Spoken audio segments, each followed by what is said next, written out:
La scène est filmée par un automobiliste quelques secondes après l'attaque. L'assaillant vient de poignarder 6 personnes. Il est pris à partie par des passants qui tentent de l'arrêter avec ce qu'ils peuvent.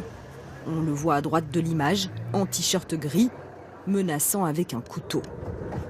L'homme recule, mètre après mètre, puis il est finalement acculé par les habitants du quartier. La police va rapidement intervenir pour le neutraliser et le menotter.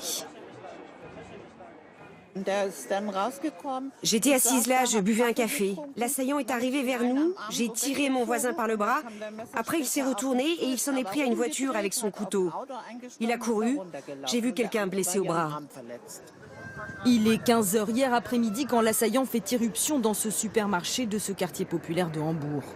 Il tue un homme âgé de 50 ans, puis prend la fuite dans la rue, frappant au hasard des gens sur son passage.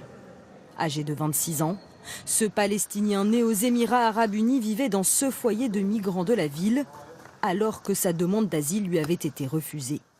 Cet après-midi, sa chambre a été perquisitionnée. L'agresseur était connu des services de police allemands pour sa radicalisation.